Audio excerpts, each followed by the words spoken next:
નમસ્કાર મિત્રો, હું પ્રકાશ સોનારા ES with PS ચેનલમાં આપ સૌનું ફરીથી હાર્દિક સ્વાગત કરું છું. હાલમાં આપણે module 3 becoming a professional in the 21st century જોઈ રહ્યા છે અને એમાં આપણે લેસન 3.1 21મી સદીનું રોજગાર કૌશલ્ય એટલે કે 21st સેન્ચુરી એમ્પ્લોયબિલિટી સ્કિલ જોયું.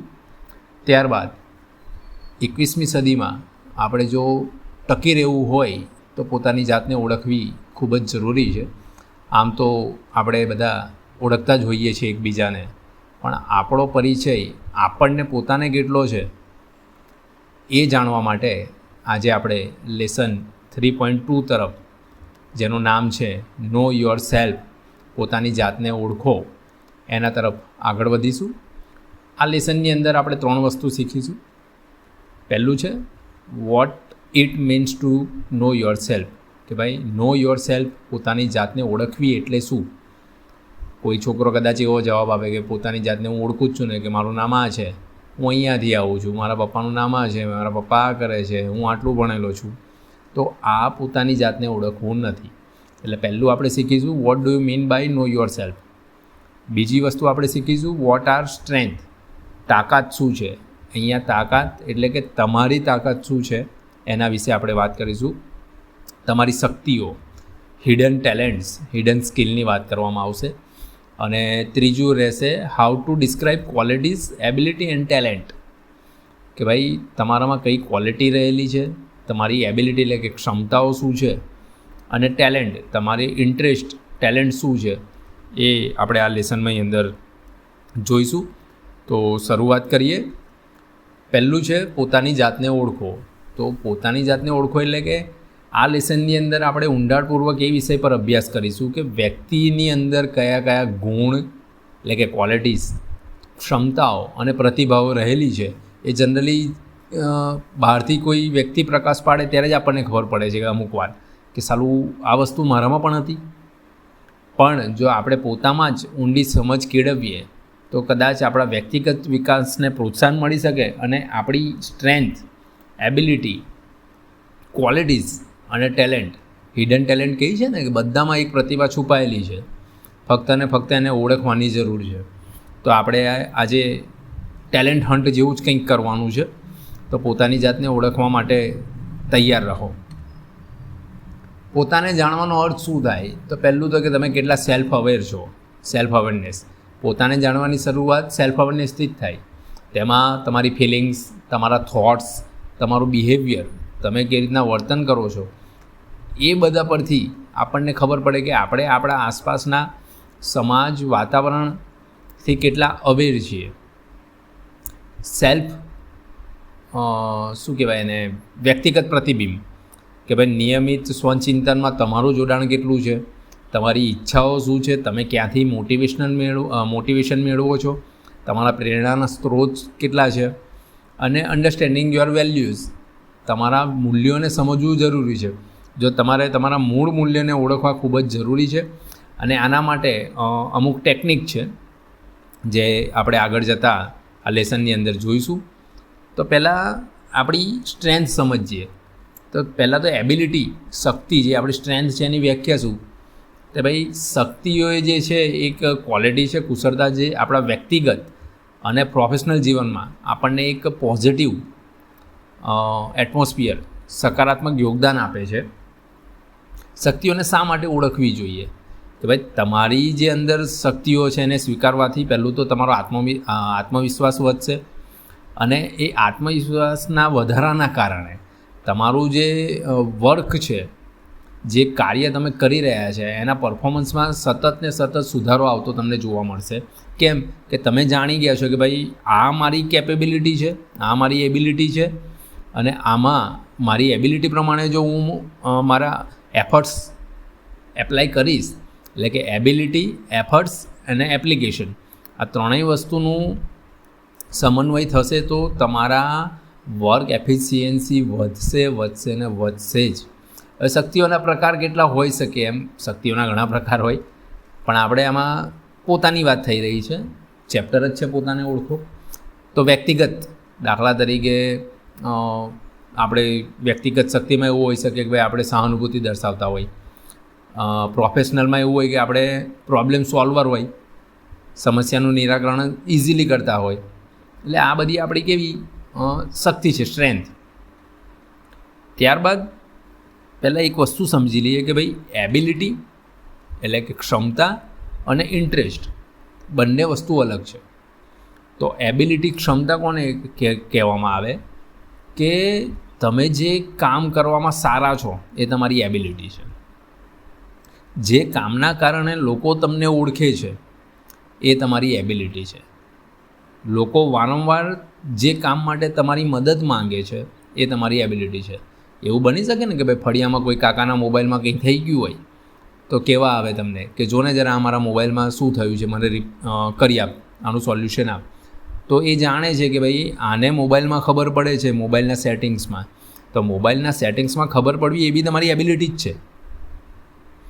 તો રહી વાત ઇન્ટરેસ્ટ શું છે, તો ઇન્ટરેસ્ટ એટલે કે તમને જે પ્રવૃત્તિઓ કરવી ગમે, આપણે જે ફ્રી સમય હોય ને એમાં નવરા બેઠા હોય ને જે આપણે પ્રવૃત્તિ કરતા હોય એ જનરલી આપણો ઇન્ટરેસ્ટ હોય.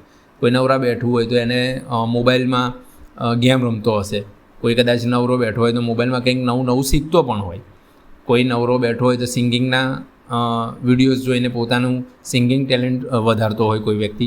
જ્યારે કોઈ વ્યક્તિ નવરો બેઠો હોય તો પુસ્તકો વાંચતો હોય. તો પુસ્તકો વાંચવો એ આપણો ઇન્ટરેસ્ટ થયો કહેવાય.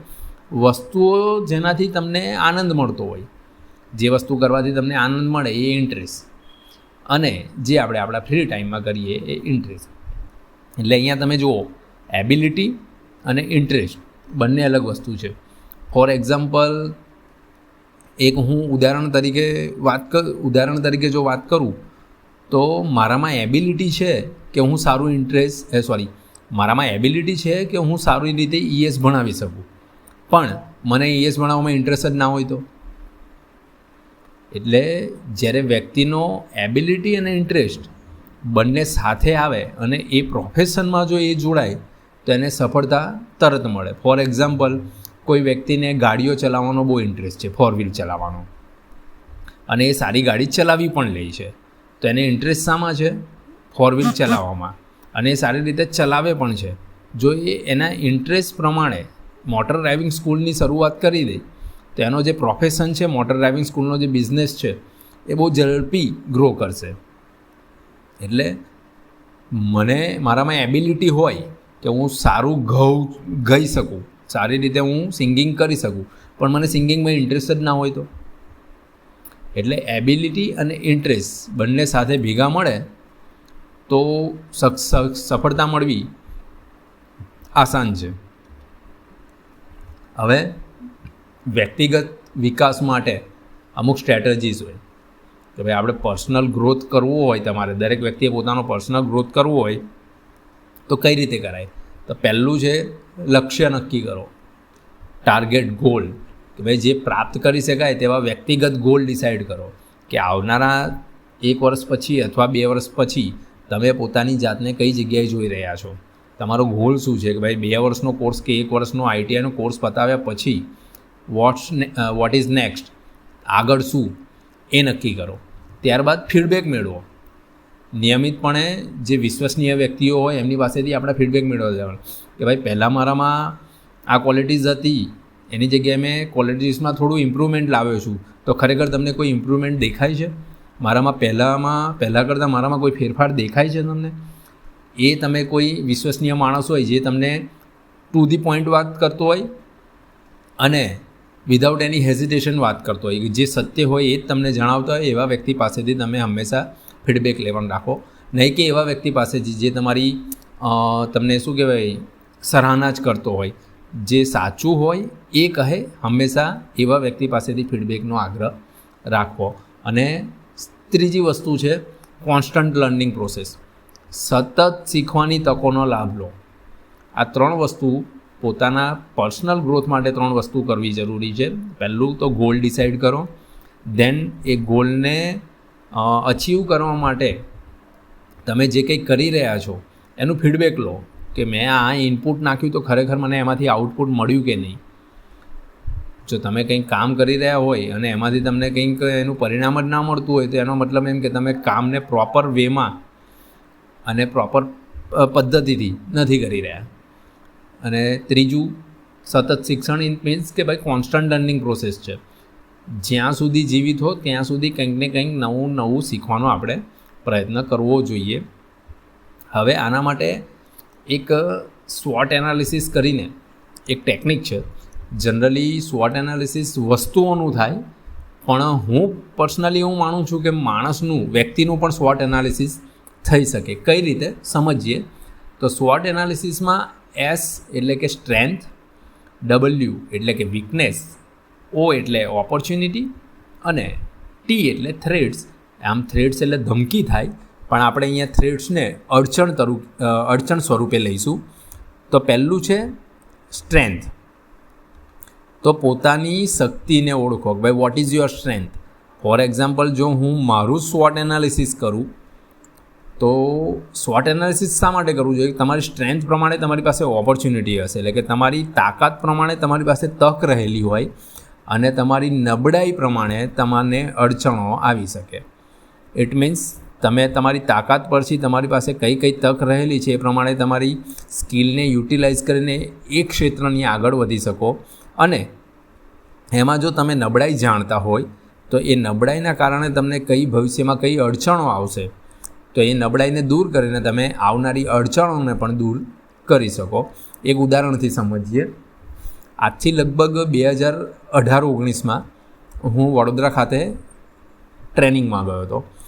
60 જણાના ક્લાસની વચ્ચે અમારા માઇન્ડ ટ્રેનર એક મેડમ આવ્યા હતા. એમણે પૂછ્યું કે અહીંયા બેઠેલા વ્યક્તિઓ પૈકી કોને ખબર છે કે પોતાનો પ્લસ પોઈન્ટ અથવા તમારી સ્ટ્રેન્થ શું છે? તો મેં એકલાએ હાથ ઊંચો કર્યો અને મેં જણાવ્યું કે ભાઈ મારી સ્ટ્રેન્થ કોમ્યુનિકેશન સ્કિલ છે. તો એના પરથી આપણે SWOT એનાલિસિસ સમજીએ કે ભાઈ હું એવું માનું છું કે મારી સ્કિલ કોમ્યુનિકેશન સ્કિલ એ મારા માટે મારી તાકાત છે, મારી શક્તિ છે. તો એ પ્રમાણે મારી પાસે ઓપોર્ચ્યુનિટી શું રહેશે? તો એ પ્રમાણે મને એ ઓપોર્ચ્યુનિટી મળી શકે કે હું સારો લેક્ચરર બની શકું, સારો એન્કરિંગ કરી શકું છું, સેલ્સ એક્ઝિક્યુટિવ બની શકું, સારું બોલીને હું સામેવાળા વ્યક્તિને ઇન્ફ્લુઅન્સ કરીને મારે જે કામ કરવાનું એ કરાવી શકું. ઇન શોર્ટ, સારો સ્પીકર બની શકું છું. પણ હવે મારે વીકનેસ પણ જાણવી પડે. તો પહેલાં મને એવું લાગતું હતું કે હું બોલતી વખતે અથવા લેક્ચર ડિલિવર કરતી વખતે વચ્ચે સ્માઇલ નથી આપતો, એટલે કે હળવું સ્મિત નથી આપતો. એને હું મારી નબળાઈ ગણતો હતો. તો આ નબળાઈ મને કઈ રીતે અડચણો ઊભી કરી શકે? કે બની શકે કે હું કોઈ જગ્યાએ મોટિવેશનલ ટ્રેનર તરીકે ગયો હોય, આખા ઓડિટોરિયમમાં હું સ્માઇલ ન આપું અને ખાલી બોલ્યા જ કરું તો સામેવાળી ઓડિયન્સને એવું લાગે કે આ પોતે જ મૂંઝો માણસ છે, આપણને શું મોટિવેટ કરવાનો. એટલે મારી નબળાઈ પરથી મેં શું નક્કી કર્યું કે હું આ નબળાઈને દૂર કરું. તો નબળાઈને દૂર કરવા માટે હવે હું એવું કરું છું કે મારા સેશન દરમિયાન હું વચ્ચે સ્મિત આપતો રહું છું હળવું, કે જેથી કરીને જે ઓડિયન્સ છે એ પણ હળવાશ ફીલ કરી શકે. આ થઈ ગયું વ્યક્તિનું એનાલિસિસ. સેમ એનાલિસિસ વસ્તુનું પણ થાય. ફોર એક્ઝામ્પલ, મારી પાસે એક મોબાઈલ છે. એ મોબાઈલ તમને 15,000ની અંદર જેટલા બી ફીચર્સ જોતા હોય, કેમેરા ક્વોલિટી, મેમરી એની, પછી ત્યાર જોવા જાવ તો રેમ, બેટરી કેપેસિટી, એ બધું જ તમને સસ્તા આપી દે છે. એ એની સ્ટ્રેન્થ છે. તો એ પ્રમાણે એની પાસે ઓપોર્ચ્યુનિટી શું રહેશે કે ભાઈ આટલા સસ્તામાં તમને આ બધું મળી રહે છે કે એની સેલ્સ વધશે, એટલે કે વધારે વેચાશે એ મોબાઈલ.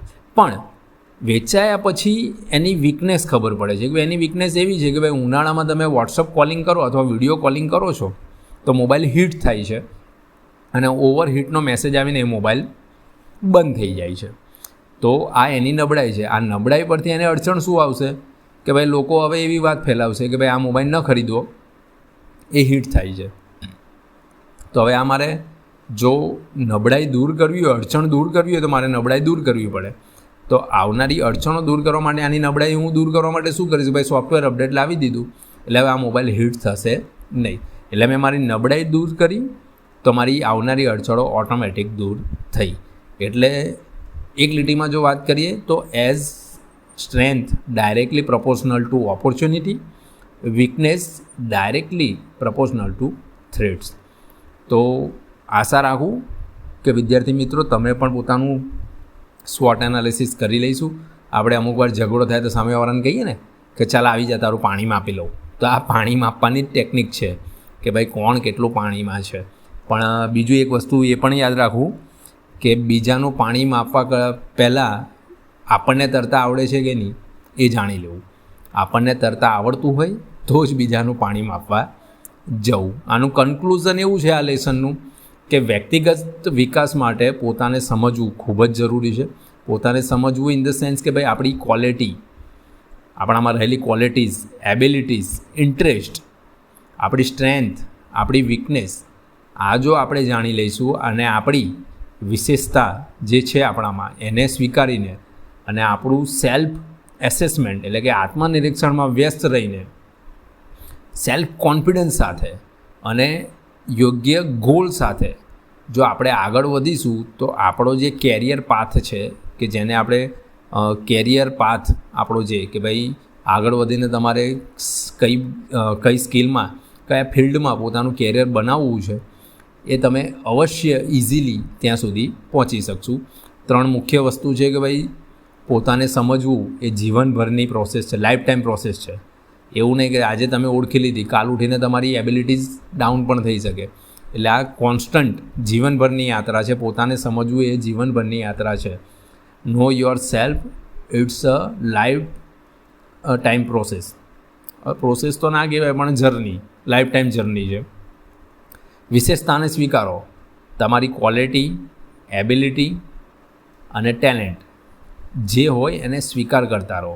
અને આના માટે જનરલી એવું હોય છે કે સેલ્ફ કોન્ફિડન્સના અભાવે આપણે આપણામાં રહેલું ટેલેન્ટ જે હોય છે ને એ જનરલી બહાર નથી લાવતા. તો પહેલાં તો સેલ્ફ કોન્ફિડન્સ કેળવો, બરાબર. અને એના માટે હું જનરલી મજાકમાં વિદ્યાર્થીઓને ઘણીવાર કહેતો હોઉં છું કે ભાઈ સેલ્ફ કોન્ફિડન્સ માટે સ્ટેજ ફિયર દૂર કરવા માટે શું કરવાનું, તો એકવાર બને તો ત્યાં સુધી બધાની સામે ગીત ગાઈ લો, બરાબર. કોઈ સાંભળતું જ નથી એ રીતના એકવાર ગીત ગાઈ લો, અથવા બધાની સામે એકવાર ડાન્સ કરી લો, કોઈ જોતું જ નથી એ રીતના. જો એકવાર તમે આ કરી લીધું તો હું એવું માનું છું કે તમારો સ્ટેજ ફિયર દૂર થઈ જશે. અને સૌથી છેલ્લે અગત્યનું એ કે ભાઈ તમારી ચોઇસીસ જે છે એના પર બી તમારું કેરિયર પર ડિપેન્ડ કરે છે. એટલે કે તમે તમારી જાતને જેટલું વધુ જાણો છો તેટલા સારા નિર્ણયો તમે લઈ શકો.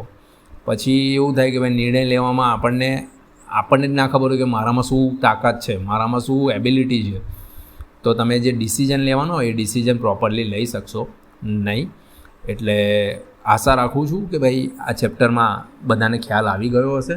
ચેપ્ટરનો મૂળ હેતુ હતો નો યોર સેલ્ફ, પોતાની જાતને ઓળખો.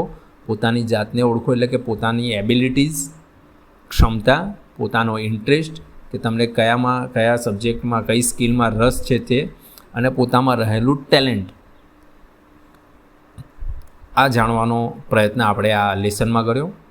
સૌને વિનંતી કે લેસન પત્યા પછી પોતાનું સ્વોટ એનાલિસિસ કરજો અને સ્વોટ એનાલિસિસ પછી તમે શું શીખ્યા, તમે શું જાણ્યું પોતાના વિશે, બને તો કોમેન્ટમાં જણાવજો. ત્યાં સુધી સૌને નમસ્કાર. આગળ મળીશું આગળના લેસનમાં. Thank you.